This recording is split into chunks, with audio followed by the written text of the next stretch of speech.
The little monster with piercing pink eyes formally invites you to meet his family. What would you do? Run away in fear? Or take a closer look? Have I got a tale for you? Take a moment, curious soul, to like and share this unfolding saga.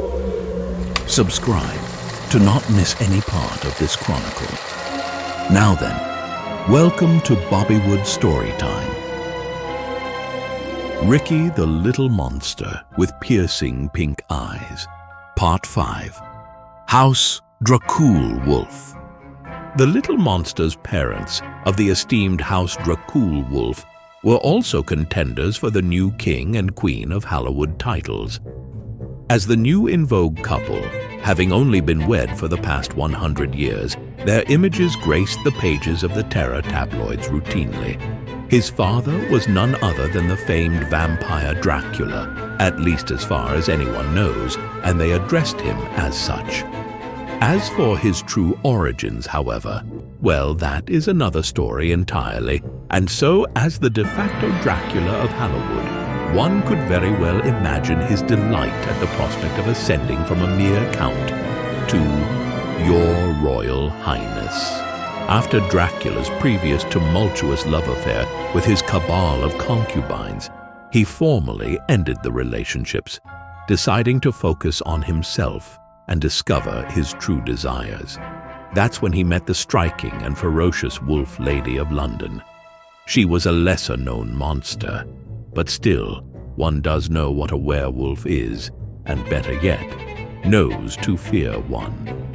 She was quite fond of strong, resilient women of the mortal realm, and eagerly devoured any news about them. She quickly adopted their fashion and style sensibilities, incorporating them into her own persona.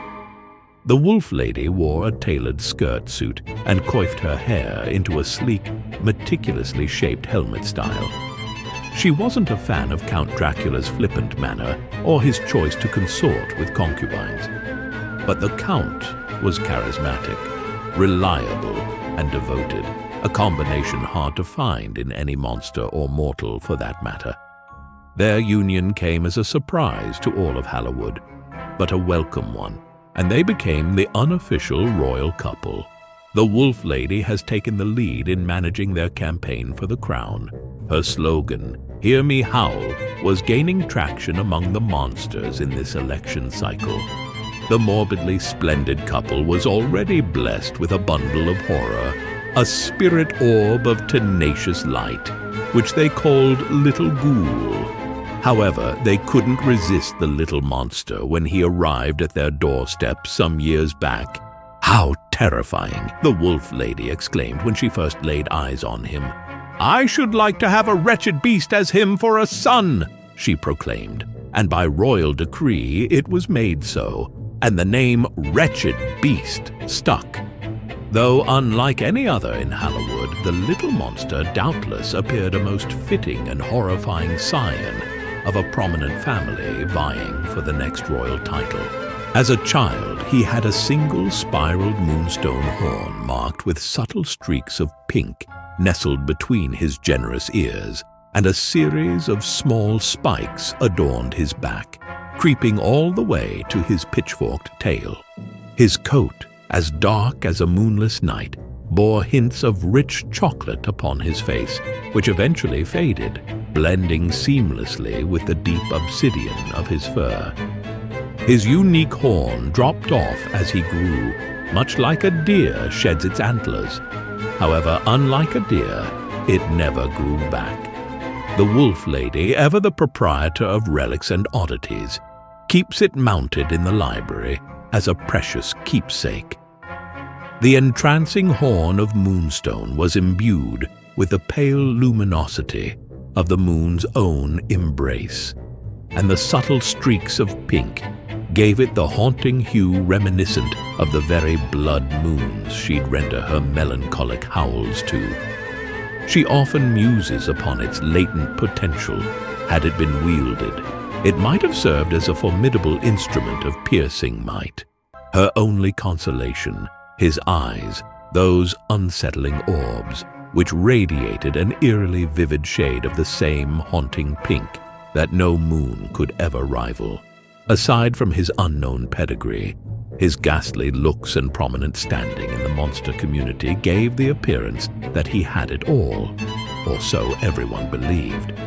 Everyone but the little monster, for he felt profoundly different from the others in Hallowood. Among his steadfast companions was a cunning black cat by the name of Shelley, and then there was Bram, a peculiar creature bearing an armadillo's head, wearing his signature expression of a post-mortem contraction and boasting a body resembling that of a possum, complete with a long raccoon-like tail.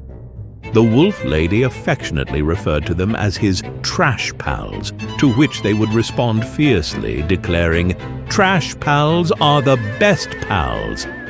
Wretched beast could indeed learn a thing or two from them, the wolf lady often mused. As the little monster lay in his bed of moist soil, teeming with mealworms, he yearned for something more, a purpose. His interest in aiding others far exceeded his desire to frighten them. He adored hearing expressions like "thank you," "how kind," and other such tokens of gratitude. These polite words he only ever heard from his mother, though she was indeed a terrifying wolf lady. One mustn't forget the locative descriptor of London as part of her name. She is, therefore, quite English, and thus quite proper, at least as proper as a wolf person can be. The other creatures in Hallowood, however, reveled solely in eliciting terror. The bone-chilling, blood-curdling shrieks of mortals in utter fear filled their hearts with glee. The terrible truth was that he wasn't impressed by monstrous acts or noises. He preferred pleasing, peaceful, beautiful things. Take a moment, curious soul, to like and share this unfolding saga. Subscribe to not miss any part of this chronicle, and read the novella for the full story.